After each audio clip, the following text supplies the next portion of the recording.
Ang kapal naman ng mukha niyong mag-ina. Pinipirahan niyo lang ang kapatid ko. Pati pag-aaral ng anak mo, kay Masong mo kinukuha? Hindi po totoo yan, Tita Mitch. Anong hindi? Kitang-kita ko na inabutan kayo ng pera ni Masong.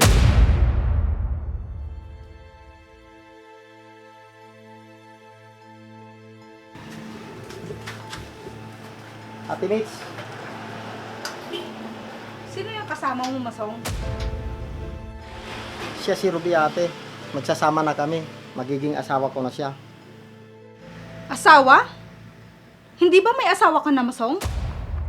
Ate, matagal na kaming hiwalay ng dati kong asawa. Kahit na, asawa mo pa rin siya. Hindi ko na alam kung nasan siya o kung buhay pa siya. Buhay pa siya dahil tumatawag pa rin siya sa akin. Bakit ba hindi mo matanggap na wala na kami ng dati kong asawa, ate? Dahil matalik ko siyang kaibigan, Masong. At umaasa ako na magkakabalikan pa kayo.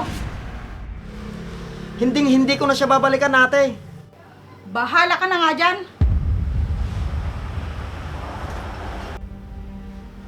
Mukhang hindi ako gusto ng kapatid mo, Masong. Hayaan mo siya. Ganun lang talaga yun. Baka ako pa yung pagmula ng hindi niyo pagkakaintindihan. Kakausapin ko na lang siya ng maayos, Ruby. Baka hindi magkaroon ng katahimikan tong bahay na to, Masong. Mabuti pang wag na kaming tumira dito. Ako ang makikisama sa inyo, Ruby, at hindi si ate. Kaya huwag kayong mag-alala. Ang anak mo palang si Mayla, susunod ba siya dito? Oo daw, pagkatapos ng klase niya. Alam ba niya ang papunta dito? Oo, sinabi ko na at dadalhin na rin niya yung mga gamit niya. Mabuti naman kung ganon. Mukhang peperahan lang ng babaeng to si Masong. At may malaki na palang anak na nag-aaral. At dito patitira.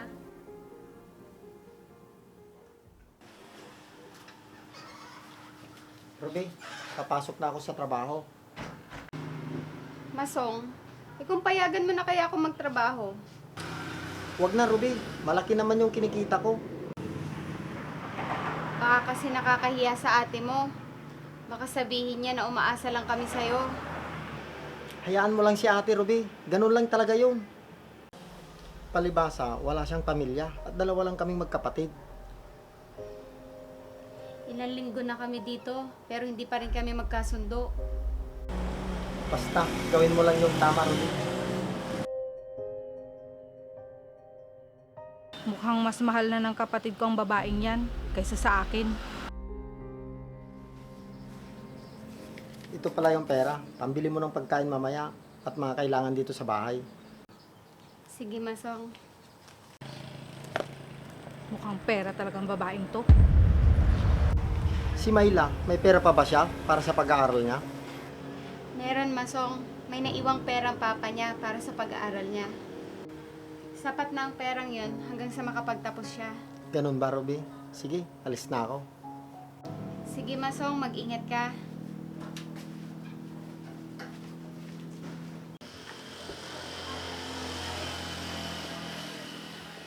Ate Mitch, alis na ako.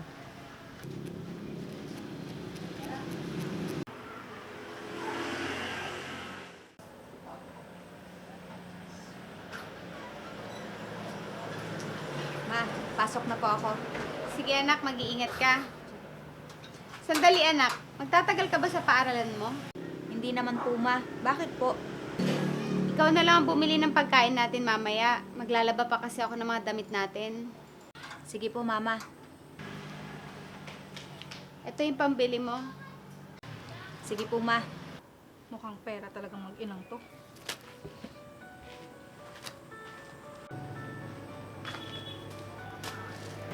Ang kapal naman ng mukha niyong mag-ina. Pinipirahan niyo lang ang kapatid ko. Pati pag-aaral ng anak mo, kay Masong mo kinukuha? Hindi po totoo yan, Tita Mitch. Anong hindi? Kitang-kita ko na inabutan kayo ng pera ni Masong.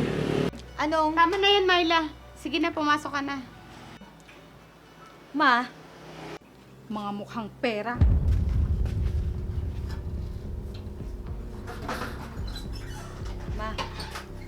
hindi mo sa kanya sinabi yung totoo.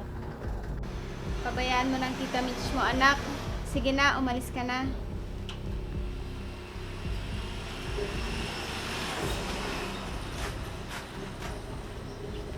Pasensya ka na, anak. Ayoko lang kasi ng gulo.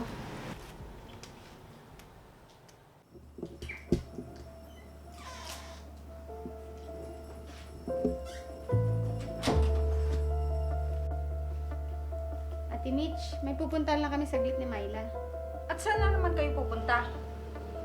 Sasamahan lang po ako ni Mama sa eskwelahan, Tita Mitch. Malapit na kasi makapagtapos si Myla. May aasikasuhin lang kami. Napapadalas yata ang paglabas-labas nyo. Baka naman niloloko niya na si Masong. Bakit ba palagi mo kami pinaghihinalaan, Tita Mitch? Dahil yun ang nakikita ko sa inyo, mga oportunista. Wala kaming ginagawang masama, Tita. At sinisigawan mo na ako ngayon, Myla? Sampid ka lang dito! Tama na, Myla. Mga manggagamit. Ma, bakit kasi hindi pa tayo umalis dito? Dahil yun ang gusto ng Tito Masong mo, anak. May bahay naman tayo, Ma. Doon na lang tayo. Ayaw iwan ng Tito Masong mo ang kapatid niya. Kasi wala siya makakasama dito. Kahit na hindi natin siya makasundo. At palagi niya tayong hinaaway ng walang dahilan, Ma. Pagpasensyahan na lang natin siya, anak. Alang-alang sa Tito Masong mo. Hanggang kailan, Ma? Ewan ko, anak.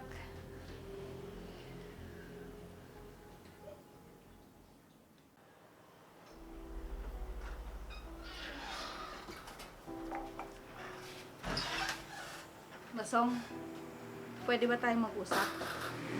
Oo naman ate. Ano ba yun? Gaano mo nakakilala ang asawa mo si Ruby? Bakit mo naman naitanong yan ate? Sa tingin ko kasi, parang oportunistang babaeng yun. At paano mo naman nasabi yan ate? Para kasing pineperahan ka lang niya, na kaya siya sumama sa'yo para may makakapitan lang siya. Para mapag-aral ang anak niya. Sa tingin mo ate, mamahalin ko ba si Ruby kung ganon siya? Malay mo, niloloko ka lang niya at nakikipagtagpo pa siya sa dati niyang asawa. Ate, matinong babae si Ruby. At wala na yung asawa niya. Ilang taon na ring patay. At may naiwang perang papa ni Myla para sa pag-aaral niya. At matagal ko na siyang kilala. Dahil kolehiyo pa lang kami, kaibigan ko na siya. Ganun ba, Masong? Hindi ko alam. Dapat, kilalanin mo muna siyang mabuti ate bago mo siya husgahan. At mayroon siyang magandang trabaho dati ate. Ayaw ko lang magtrabaho siya para may makasama ka dito. Ganun ba, Masong? Pero ganun pala ang tingin mo sa kanya. Oportunista. Ang babaw mo naman ate. Pasensya ka na, Masong, kung nasabi ko yon. Kaya pala palaging sinasabi ni Ruby, nasa bahay niya na lang kami tumira. Dahil lagi mo na lang silang inaaway at inuusgan ang pagkatao nila ate. Masong, saan ka pupunta? Aalis na ba kayo? At iiwan mo na ba ako? Depende yan ate kung anong magiging desisyon ng asawa ko.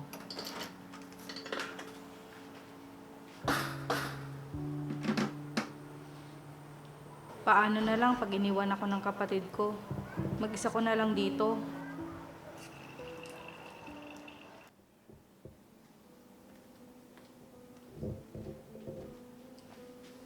Mukhang may pinag-uusapan kayong mag-ina ah. Ikaw na magsabi, Ma. Masong, may sasabihin sana kami sa'yo ni Myla. Ano yun Ruby? Myla? Kung pwede sana, sa bahay na lang kami tumira ni Myla. Dahil ba yan kay Ate Mitch Ruby?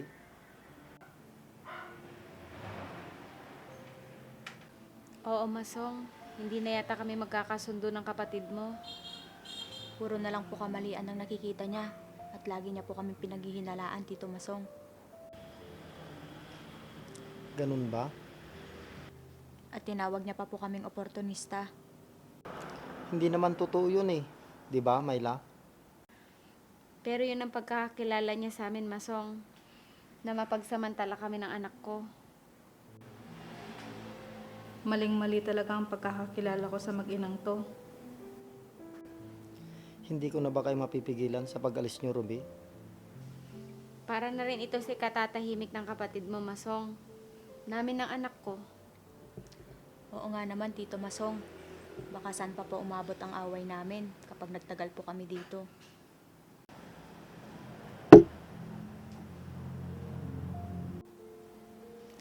Alam nyo, nakausap ko na si Ate Mitch tungkol dyan. At nasabi ko na rin lahat sa kanya. Ano naman ang sabi niya, Masong? Nagalit ba? Baka mas lalong nagalit si tita sa amin, Tito Masong. Hindi, Myla. Mas niliwanagan siya. At mas nakilala niya kayo ng gusto.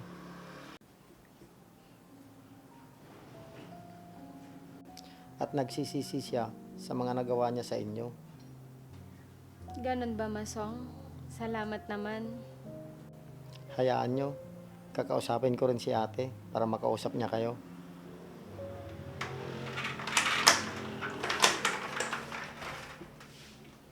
Wag na, Masong. Hindi na kailangan. Ate, kanina ka pa ba dyan? Oo, Masong. At narinig ko lahat ng pinag-usapan nyo.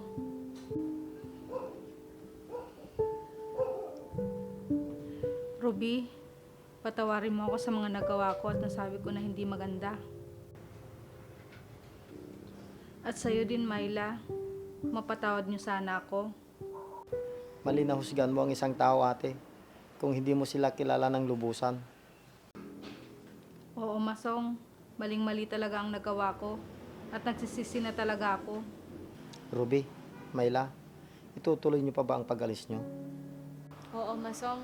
Hayaan mo makapag-isip-isip muna kami ni Myla. Kung ganun, sasama ko sa inyo, Ruby. Iiwan mo akong mag-isa, Masong?